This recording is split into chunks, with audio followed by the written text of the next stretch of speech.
के तहत कार्रवाई नहीं की तो हमें ये उकलाना ही नहीं, हिसार नहीं, पूरे हरियाणा नहीं, पूरे देश के अंदर एक जन आंदोलन इससे सामंतवादी ताकतों के खिलाफ करने का काम करेंगे। अगर ये लोग शांति से मानते हैं तो शांति से ठीक है, और क्रांति से मानते हैं तो क्रांति से। अब दोनों चीजों से हम इन लोगों का इलाज करने के लिए तैयार हैं सर।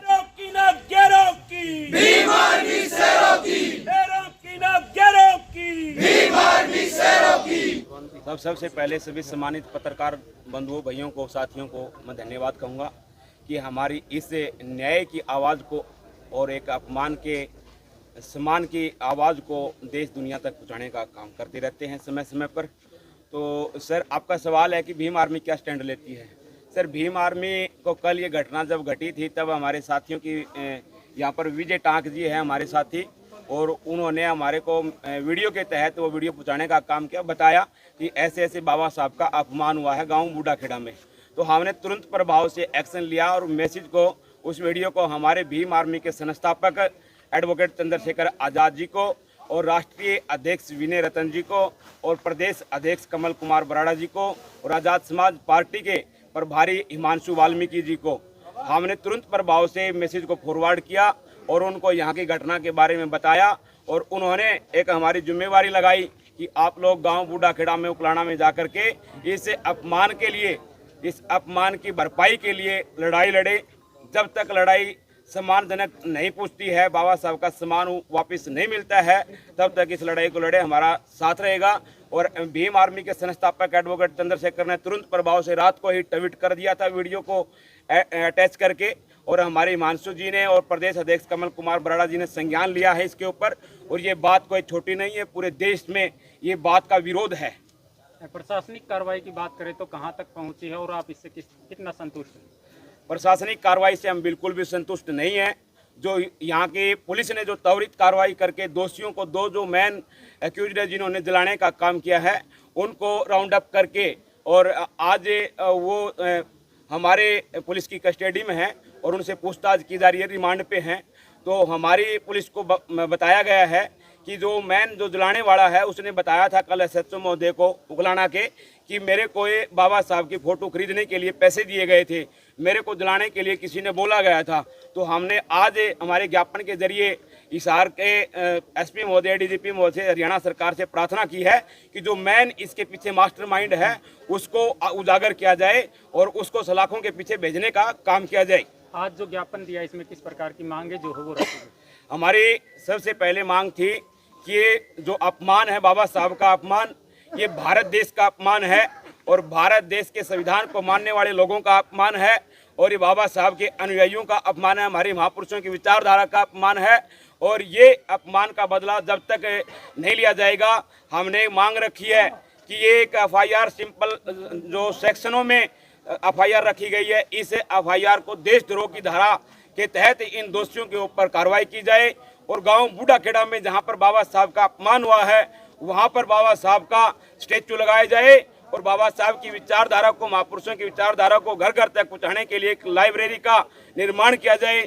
और हमारी ये मांगों के साथ में हमने एक अल्टीमेटम भी दिया है कि आने वाले 7 दिन के अंदर अगर दोषियों को, इसे कहानी के पीछे के पर्दे के पीछे के साथियों को बाहर नहीं निकाला और देशद्रोह के तहत कार्रवाई नहीं की तो हमें ये उकलाना ही नहीं, हिसार नहीं, पूरे हरियाणा नहीं, पूरे देश के अंदर एक जन आंदोलन इससे सामंतवादी ताकतों के खिलाफ करने का काम करेंगे और हमें अपमान का बदला लेने का काम करेंगे। अमित, 2 लोग गिरफ्तार हुए, क्या लगता है आपको कोई और इनके पीछे मास्टरमाइंड है? बिल्कुल इनके पीछे मास्टरमाइंड है। मैंने पहले आपको बता चुका हूँ कि इसके पीछे किसी और ताकत का हाथ है। मेरा मानना है कि सरेआम बीजेपी, आरएसएस जैसे ताकतों का इसके पीछे हाथ है। बाबा साहब को अपमानित करने का बार बार ये हिंदुत्ववादी संगठन ये साजिशें रचते रहते हैं। कभी बाबा साहब की उंगली तोड़ने का काम करते हैं तो कभी बाबा साहब का स्टेचू को उखाड़ने का काम करते हैं, कभी बाबा साहब के जो बैनर है उसको जलाने का काम करते हैं। ये सोची समझी और एक प्रीप्लान्ड तरीके से किया गया है, कोई एक आदमी का काम नहीं है। नशेड़ी टाइप के अनपढ़ लोग इस कहानी को अंजाम नहीं दे सकते, इसके पीछे सामंतवादी विचारधारा का हाथ है सर। और हम एक बात मैं इस मीडिया के माध्यम से कहना चाहता हूँ, पूरे हरियाणा में यहाँ के साथियों पे कुछ दबाव बनाया जा सकता है इस आधार पे वे वापस लेने के लिए। हम सभी जिले वासियों को और हल्का वासियों को ये कहना चाहते हैं कि अपने अपने हल्का में और अपने अपने जिला में एक एप्लीकेशन आप भी लें, क्योंकि एक ज्ञापन डीसी को और एसपी को ये ज्ञात कराएं कि ताकि यहाँ के साथियों में प्रेशर आए तो वहाँ के साथी ना झुकें। वहाँ पर भी जी 0 एफआईआर होगी तो उस पर भी कार्रवाई चलेगी। यहाँ के साथियों पे अब ये लोग भाईचारा दिखाने का काम करेंगे, प्रेशर बनाने का काम करेंगे। और इन साथियों से मैं कहना चाहता हूँ किसी से डरने की कोई ज़रूरत नहीं। हम आपके साथ तन मन धन हर तरीके से तैयार हैं। अगर ये लोग शांति से मानते हैं तो शांति से ठीक है, और क्रांति से मानते हैं तो क्रांति से। अब दोनों चीज़ों से हम इन लोगों का इलाज करने के लिए तैयार हैं साथियों। और बाबा साहब का अपमान हम सहन नहीं करेंगे, जिसने ये जीवन हमको दिया, बोलने चालने का, पढ़ने लिखने का, खाने पीने का जो अधिकार बाबा साहब ने दिया, और जो ये पुलिस वाले वर्दी पहने ये बाबा साहब की देन है। और इनने जो भी कार्रवाई की है और जो अधूरी कार्रवाई है, हम चाहते हैं 1 हफ्ते का भीम आर्मी की तरफ से इनको टाइम दिया गया है। अगर 1 हफ्ते में कार्रवाई नहीं करते तो फिर एक बड़ा आंदोलन होगा, हर जिले में होगा। यहाँ नहीं, अब ये उकलाना हल्के में था, बड़ा आंदोलन फिर हिसार के जिले में होगा। और मैं आपके मीडिया के धन्यवाद करता हूं, सभी साथियों को यहाँ पर पूछे उनका धन्यवाद करता हूं। और आपकी मीडिया के माध्यम से, चैनल के माध्यम से मैं कहना चाहूँगा बहुजन समाज के लोगों का कि आप अपने अपने एरिया के अंदर एक एफआईआर करवाने का काम कीजिए। मुझे संदेह है कि हम बुड्ढा खेड़ा के गांव के बहुजन समाज के लोगों को डराया जाएगा, धमकाया जाएगा और उसको मनाया जाएगा। तो मेरी प्रार्थना रहेगी, हम भी कोशिश कर रहे हैं, आप भी कोशिश करें कि ऐसा ना हो कि साठगांठ कर ली जाए। ये अपमान के साथ साठगांठ नहीं करने दिया जाएगा। और एक सभी साथियों से, भीम आर्मी के योद्धाओं से प्रार्थना करूंगा कि अपने अपने जिलों में ज्ञापन के तहत और एफआईआर दर्ज करवाने का काम करें। और जब तक सम्मानजनक स्थिति में हमारी अपमान का बदला नहीं लिया जाएगा, जब तक मेरा साथी फतेहाबाद का जिला अध्यक्ष अजय नेहला जी हैं, ये भी कहना चाहिए। जी अजय जी, क्या कहेंगे इस पूरे मामले पे? देखिए, जैसा कि आप सभी को पता है, गांव बूढ़ा खेड़ा के अंदर जो घृण्य अपराध हुआ, बाबा साहब की प्रतिमा को जलाने का काम किया इन मनुवादी ताकतों ने, और वो भी 15 अगस्त के दिन, जो स्वतंत्रता दिवस के रूप में मनाते हैं। साथियों, अगर आज बहुजन समाज नहीं जागा तो हमारे साथ इस प्रकार की घटना निरंतर घटेगी। मैं आपके माध्यम से बहुजन समाज के हर युवा से, हर बुजुर्ग से, हर महिला से कहना चाहता हूं कि आप ज़्यादा से ज़्यादा संख्या में, ज़्यादा से ज़्यादा अपने बच्चों को बहुजन योद्धाओं के बारे में, बहुजन महापुरुषों के बारे में बताएं, ताकि जो गांव के अंदर इस प्रकार की घटनाएं होती है उन घटनाओं को रोका जा सके।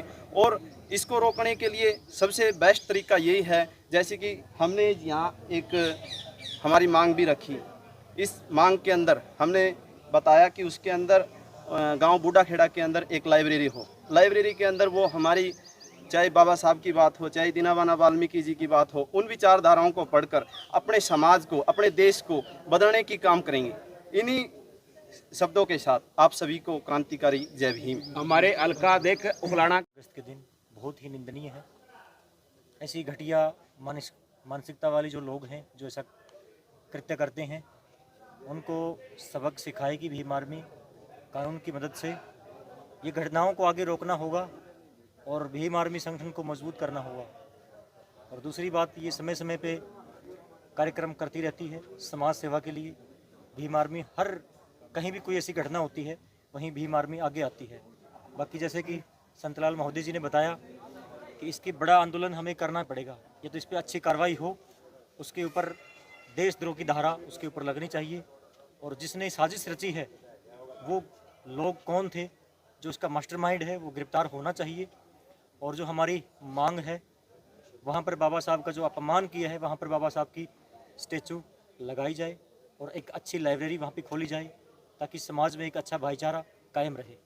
गांव में भाईचारा, अमन चैन बना रहे, इसको लेकर के क्या कुछ अपील करना चाहिए? मैं अपील करना चाहता हूँ कि जैसे ऐसी घटनाएं अगर बढ़ती रही तो भाईचारा कायम कभी नहीं रहेगा। अगर ऐसे लोग बार बार ऐसी घटनाएं हरियाणा में हो रही है, बहुत ज़्यादा हो रही है हरियाणा के अंदर, तो इन घटनाओं को रोकना होगा और भाईचारे को कायम बनाना होगा।